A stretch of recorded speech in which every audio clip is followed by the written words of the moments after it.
Hi everyone, data structure के tutorial series में आपका स्वागत है। आज हम लोग पढ़ने वाले हैं बाइनरी सर्च ट्री, है ना। तो लास्ट लेक्चर में हम लोगों ने पढ़ा था बाइनरी ट्री। बाइनरी ट्री में आपको मैंने बताया था कि हर नोड के मिनिमम 0 चिल्ड्रन हो सकते हैं और मैक्सिमम 2 चिल्ड्रन हो सकते हैं। लेकिन यहाँ पर बाइनरी सर्च ट्री है। बाइनरी सर्च ट्री थोड़ा सा बाइनरी ट्री में एक एक्स्ट्रा एडवांटेज लेके आती है। वो एडवांटेज क्या है कि यहाँ पे हर एक नोड में जो लेफ़्ट चाइल्ड होंगे वो हमेशा रूट नोड से छोटे होंगे और जो राइट चाइल्ड होंगे वो हमेशा रूट से बड़े होंगे।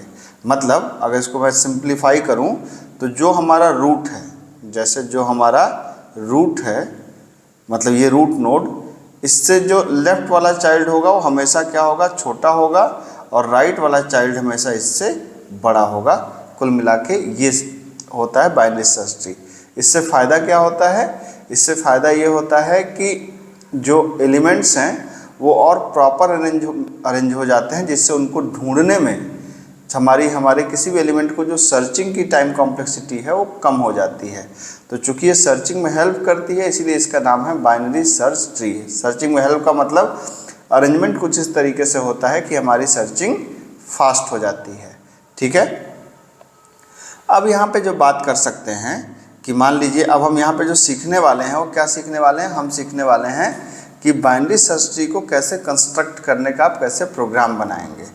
तो मैंने कुछ एलिमेंट्स को यहाँ पे ले रखा है 10, 6, 8, 15, 12, और मैं करने क्या वाला हूँ कि मैं इसको अरेंज करना चाह रहा हूँ कि किस तरीके से ये बाइनरी सर्च ट्री में एलिमेंट इंसर्ट होंगे। ठीक है।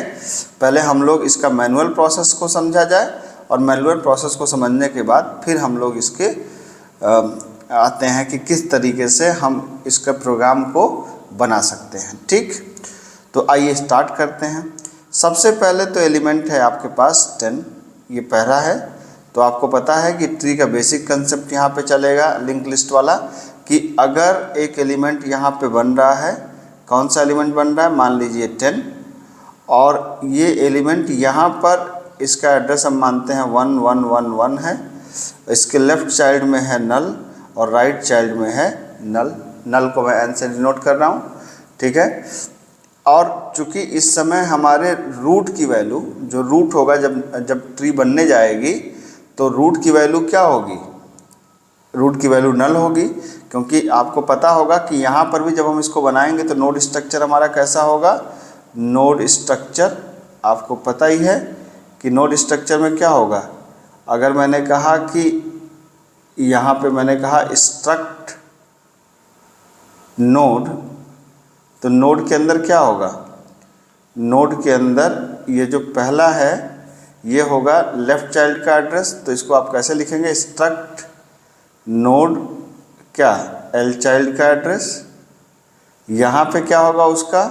Data section. और इधर क्या होगा उसके? स्ट्रक्ट नोड राइट चाइल्ड का एड्रेस। ये आपको क्लियर होगा? ठीक है। इसका मतलब है इसके लॉजिकल स्ट्रक्चर को अगर हम सोचें तो ये कैसे होगा? ये कुछ ऐसे होगा, इस तरीके से एक डिब्बा समझिए। इस डिब्बे में ये जो सेक्शन है ये लेफ़्ट चाइल्ड का एड्रेस को रखेगा, ये जो सेक्शन है वो राइट चाइल्ड के एड्रेस को रखेगा, और ये जो सेक्शन है वो आपके डेटा को रखेगा। ये ऑलरेडी हम लोग पिछली क्लास में भी पढ़ चुके हैं। ठीक है। तो इसी को थोड़ा सा हम लोग यहाँ पर क्या करने वाले हैं? एक्सटेंड करने वाले हैं, इसको समझने वाले हैं कि ये किस तरीके से काम करेगा। आराम से खूब ध्यान से वीडियो को अगर आप देखेंगे तो 100% आपको सारी चीज़ें क्लियर हो जाएंगी। ठीक है। अब मान लीजिए कि हमारे पास अब इस समय यही हमारा क्या है? ये रूट है। ठीक है। अब क्या होगा कि अब मान लीजिए एक नई नोड आई 6, तो 6 को हालांकि हम कहीं बना सकते हैं, लेकिन छोटा इसलिए इधर बना रहे हैं। ठीक है। तो जब 6 आई तो सबसे पहले अब इसके 6 का एड्रेस मान लेते हैं 2, 2, 2, 2 है। ये है नल, ये है नल। ठीक है। तो इसका मतलब ये हुआ कि अगर अब 6 को पहले देखेंगे क्या रूट नल है क्या? नहीं, रूट के अंदर 1, 1, 1 पड़ा हुआ है। तो फिर देखेंगे क्या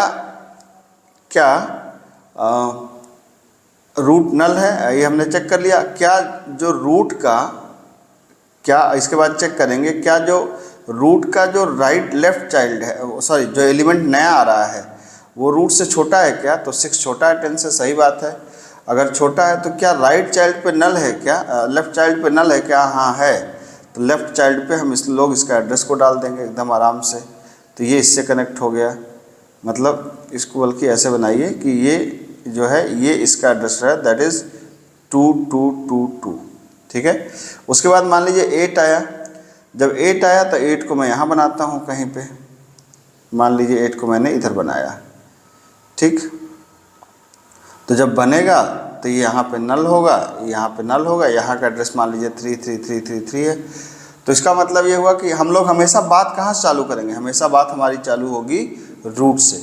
क्या रूट नल है क्या? नहीं, रूट नल नहीं है। तो क्या 8 छोटा है क्या 10 से? छोटा है, सच बात है छोटा है। तो क्या रूट का लेफ्ट चाइल्ड नल है क्या? रूट का लेफ्ट चाइल्ड नल है क्या? नहीं, नल नहीं है। अगर नल नहीं है तो रूट के लेफ्ट चाइल्ड पे आ जाओ। तो हम लोग एक ट्रवर्स कर जाएंगे रूट के लेफ्ट चाइल्ड पे, मतलब यहाँ पे आ जाएंगे। जब यहाँ पे आ जाएंगे तो अब चेक करेंगे क्या जो नया जो नोड है, जो नई नोड आ रही है, उसका डेटा करंट एलिमेंट से, मतलब करंट एलिमेंट इससे 6 से छोटा है क्या? नहीं, बड़ा है। बड़ा है तो क्या राइट साइड में नल है क्या? मतलब इसके जो राइट साइड में है, इस साइड में क्या नल है क्या? नहीं। राइट साइड में अगर नल नहीं है तो नल है क्या? हाँ है। तो इसको क्या कर सकते हैं आप, अब इसके राइट साइड में आप इसका एड्रेस दे देंगे 3333 और ये आके कनेक्ट हो जाएगा इससे। ठीक है। उसी तरीके से जब मान लीजिए कि हमारे पास 15 आता है तो हम फिर एक नोड बनाएंगे।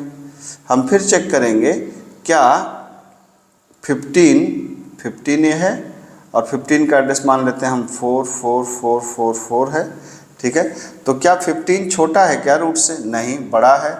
बड़ा है तो क्या राइट चाइल्ड नल है क्या? हाँ है। अगर राइट चाइल्ड नल है तो बिल्कुल आराम से इसको यहाँ पर आप अटैच कर दीजिए इसको इससे। ठीक है। यहाँ पे एड्रेस क्या हो जाएगा? 4444। ठीक है। फिर आइए 12, फिर चेक करिए क्या 12 हमारा छोटा है क्या 10 से? नहीं। पहले चेक करेंगे, 12 को पहले बना लेते हैं। 12 को हम लोग यहाँ पे बना लिए। ठीक है। तो आपको मैंने बताया कि जितनी बार भी बात चालू होगी, बात कहाँ से चालू होगी? बात यहीं से रूट से ही चालू होगी। फिर चेक करेंगे क्या जो हमारा रूट है 12 वो नल है क्या? नहीं। तो क्या जो हमारा डेटा, जो नया डेटा आ रहा है वो बड़ा है क्या? हाँ, बड़ा है। जब बड़ा है तो क्या राइट चाइल्ड में नल है क्या? नहीं, नल नहीं है। तो फिर उसके राइट चाइल्ड पे चले जाएंगे। ठीक है। इसके राइट चाइल्ड में दोनों जगह पे अभी क्या है? नल है। ठीक। फिर हमने कहा कि अब जो करंट नोड है, मतलब ये वाली नोड जो हमारे पास करंट नोड है, क्या इस करंट नोड पे की वैल्यू जो नई नोड है उससे ज़्यादा है क्या? नहीं, कम है। जब कम है, जो नई नोड आ रही है उसकी वैल्यू कम है, तो इसका मतलब है फिर अगर कम है तो देखेंगे लेफ़्ट चाइल्ड क्या नल है क्या? हाँ है। लेफ़्ट चाइल्ड यहाँ पे देख सकते हैं नल है। नल है तो क्या करेंगे, यहाँ पर इसका एड्रेस मान लेते हैं 5555 है और यहाँ पे हम 555 को क्या करेंगे? स्टोर कर देंगे। अब ये ट्री आपकी बन गई। ठीक है। तो ये आप देख सकते हैं कि ये कितने आराम से हम लोगों ने इस ट्री को बना लिया। मतलब अगर इसको आप सिंपल भाषा में समझना चाहें तो हम लोग अभी तक इसको कैसे पढ़ते थे, क्लास में आप इसको ऐसे पढ़ते थे कि पहले आप ऐड करते थे 10, फिर देखते थे, फिर 6 आता था तो आप कहते थे 10 से छोटा है तो लेफ्ट में डाल दो। फिर क्या आता था? 8 आता था, 10 से, फिर 10 से तुलना करते थे। ठीक है। और फिर देखते थे छोटा है तो लेफ्ट में जाओ, तो छोटा है तो लेफ्ट में गया। ये लेफ्ट में जाने के बाद देखा 6 से बड़ा है क्या 8? हाँ, बड़ा है तो उसको राइट में डाल दो। सिमिलरली हम देखते थे 15 बड़ा है तो इसको इसके राइट में डाल दो। फिर 12 10 से ही तुलना करते थे, 10 से छोटा है? नहीं, बड़ा है। फिर इधर राइट में आते थे, क्या 15 से छोटा है? हाँ है। तो हम लोग उसको कहाँ पे ऐड कर देते थे? यहाँ पे ऐड कर देते थे। ठीक है। तो ये आप नॉर्मल व्यू जो क्लास में पढ़ते थे, ये जो मैंने बताया ये है उसका प्रोग्रामिंग व्यू। ठीक है। तो अब इसको अगर हम लोग देखें कि इसका प्रोग्राम किस तरीके से बनेगा, कैसे आप इसको बना सकते हैं, तो बहुत ही आसान इसका प्रोग्राम बनाना है। आइए हम लोग इस चीज़ को देख लेते हैं। ठीक है। तो क्या किया आपने, इसको यहाँ पर आपने कहा स्ट्रक्ट नोड, यहाँ पर आपने एक क्या कहा struct node star left child, फिर यहाँ पे क्या किया आपने, उसका डेटा, फिर स्ट्रक्ट नोड उसका आर चाइल्ड, और यहाँ पे आपने एक बना लिया क्या, रूट, एक बना लिया आपने क्या, न्यू नोड, एक बना लिया आपने क्या, टेम्पोररी। इन सब की हमें ज़रूरत पड़ेगी समय के साथ में। अब हमने यहाँ पर क्या किया, यहाँ पर हमने सिंपली अब एक फंक्शन हम बना लेते हैं, किस नाम से, इंसर्ट नाम से। तो हमने कहा वाइड इंसर्ट, किसको इंसर्ट करना है, INT को, ठीक है। तो पहली बात तो ये थी कि मैंने आपको कहा था पहले हम लोग नोड बना लेते हैं, क्योंकि डायनेमिक मेमोरी एलोकेशन में आज की डेट में हमें मेमोरी के बारे में सोचना नहीं है कि मेमोरी खाली है कि नहीं, सीधा एक बनाइए, क्योंकि हमारे पास जगह सेकेंडरी मेमोरी में कोई समस्या नहीं है जगह के लिए, ठीक है, या प्राइमरी मेमोरी में आप कह सकते हैं। तो अब क्या हुआ कि एक नई नोड बनाया आपने, न्यू नोड इक्वल टू, आपने कहा कि स्ट्रक्ट नोड स्टार, आपने कहा malloc of size of struct node, ये बना दिया आपने। उसके बाद आपने कहा कि न्यू नोड के एल चाइल्ड पे आपने क्या रख दिया, नल। न्यू नोड के डेटा सेक्शन पे आपने क्या रख दिया, एन। न्यू नोड के आर चाइल्ड पे आपने क्या रख दिया, नल। अब पहली कंडीशन तो बिल्कुल क्लियर है कि यदि हमारा रूट जो है वो नल है तो क्या हो जाएगा, रूट इक्वल टू हो जाएगा न्यू नोड। इसमें तो कोई डाउट होना ही नहीं चाहिए किसी को, ठीक है। एल्स, अब देखिए इंसर्शन भी दो तरह के होते हैं, एक होता है रिकर्सिव और एक होता है नॉन रिकर्सिव, मतलब दोनों इम्प्लीमेंटेशन आप कर सकते हैं। तो पहली वीडियो में मैं बनाने जा रहा हूँ नॉन रिकर्सिव और अगली वीडियो में मैं बनाऊँगा रिकर्सिव, ठीक है। नॉन रिकर्सिव का मतलब ये इटरेटिव होगा। तो अब अगर ऐसा नहीं है तो मैंने आपको बताया कभी भी हम लोग इसमें रूट के एड्रेस से छेड़छाड़ नहीं करते हैं। रूट का जो एड्रेस है वो रूट का एड्रेस वही रहेगा। हमको अगर कहीं इधर उधर जाना है, मतलब जैसे मान लीजिए 12 केस में 10 से तुलना किया, बड़ा है तो राइट में गए, फिर 15 से तुलना किया, छोटा है तो उसके लेफ्ट में आए, तो रूट के एड्रेस को नहीं चेंज करेंगे। अगर कभी भी चेंज करना भी होगा तो हम किसको चेंज करेंगे, टेम्प को करेंगे। टेम्प के अंदर हमने रूट को डाल दिया और हमने कहा भाई तब तक करो जब तक कि रूट क्या ना हो जाए, नल ना हो जाए, तब तक आप चेक करते रहो। क्या चेक करना है, दो बातें चेक करना है। पहली बात ये चेक करना है लेफ़्ट चाइल्ड के लिए कि हम उसको जो इंसर्ट करने जा रहे हैं उसको कहाँ पे इंसर्ट करें, लेफ़्ट में इंसर्ट करें, ठीक है। और दूसरी बात क्या होगी कि हम उसको कहाँ पे इंसर्ट करें, हम उसको राइट चाइल्ड में इंसर्ट करें। तो अगर लेफ़्ट चाइल्ड में इंसर्ट करना है तो आप क्या कंडीशन लगाएंगे कि यदि, ठीक है, यदि टेम्प का जो करंट डेटा है या ऐसे कह सकते हैं जो n है, जो आपने n इंसर्ट करना है, अगर वो छोटा है टेम्प के करंट डेटा से, ठीक है। आप सोचिए कि अगर वो छोटा था तो हम क्या कर रहे थे, ठीक है। अगर छोटा था कोई भी एलिमेंट, अब यहाँ पे ध्यान से देखिए कि अगर जब आप यहाँ पे थे पहली बार और ये यहाँ पर 111 ये 10 जो है 6 जब आया था तो ये छोटा था, तो 6 जब आया था तो छोटा था, तो हम क्या चेक कर रहे थे, क्या यहाँ पे नल है क्या, इसके रूट के इस चाइल्ड में यहाँ पे नल है क्या। अगर नल है तो सीधा इंसर्ट कर दो, ठीक है। तो हम लोग यहाँ पर चेक कर रहे थे कि क्या जो टेम्प का जो एल चाइल्ड है, मतलब लेफ़्ट चाइल्ड है, वो इक्वल टू नल है क्या। अगर नल है तब ज़्यादा कुछ सोचना नहीं है, क्या कर देना है, तो टेम्प के एल चाइल्ड में हमको न्यू नोड को डाल देना है, सिंपल बात है, ठीक है। और अगर ऐसा नहीं है, इसको क्या कर देना है, एक तो हमें यहाँ पर ये डाल देना है, और एक बार हमने नोड को जब ऐड कर दिया तो ऐड करने के बाद क्या कर दीजिए, आप रिटर्न कर जाइए कि भाई अब जब ऐड कर दिया तो कुछ सोचना नहीं है, वापस जाओ, ठीक है। मतलब इस प्रोसेस का काम ख़त्म। अब अगर नहीं है ऐसा, मान लेते हैं कि अगर नहीं है, मतलब मैं कह रहा हूँ कि मान लीजिए कि 8 का केस है, जैसे आप यहाँ पे देखिए कि यहाँ पर 8 का केस है, 8 को स्टोर करना है, तब आपने क्या कहा 10 से तुलना करी, छोटा है क्या, हाँ छोटा है, 8 छोटा है, कि देखा क्या इसका जो ये लेफ़्ट चाइल्ड है वो नल है क्या, नल नहीं है। जब नल नहीं था तब हम क्या कर रहे थे, हम चले जा रहे थे इसके लेफ़्ट चाइल्ड पे, इस जगह पे चले जा रहे थे, अब हम इंसर्ट नहीं कर रहे थे। तो अब जाने के लिए क्या करेंगे, हम कहेंगे टेम्प इक्वल टू टेम्प का एल चाइल्ड, अब टेम्प अपने लेफ़्ट चाइल्ड पे चला जाए, ठीक है। तो ये तो लेफ़्ट चाइल्ड में इंसर्ट करने के लिए कहा, ठीक इसका उल्टा क्या करेंगे, राइट साइड में इंसर्ट करने के लिए कहेंगे, चेक करेंगे कि क्या जो n इंसर्ट करना है वो टेम्प के डेटा से बड़ा है क्या। अगर बड़ा है तो वही बात चेक करेंगे कि क्या टेम्प का r चाइल्ड, जो r चाइल्ड है इज इक्वल टू नल है क्या। अगर है तो फिर क्या करो, टेम्प के r चाइल्ड पे आप न्यू नोड को इंसर्ट कर दो और क्या कर जाओ, रिटर्न कर जाओ। यही तो करना था। अगर ऐसा नहीं है तब क्या करो, तब सिंपली टेम्प को उसके राइट चाइल्ड पे, temp is equal to temp का right child, temp is equal to temp का राइट चाइल्ड। ठीक है, ये राइट चाइल्ड पे चले गए। भाई साहब कोड लिख डाला आपने, पता है, डन हो गया। इतना ही कोड था इंसर्शन का। ठीक है, अगर आपको इस चीज़ को चेक करना है तो भाई हमें ट्रैवर्स तो कराना ही पड़ेगा। तो हमने कहा वाइड इन ऑर्डर, एक ही ट्रैवर्सल कराते हैं, बाकी तो आप लोग पढ़ ही चुके हैं, स्ट्रक्ट नोड आर।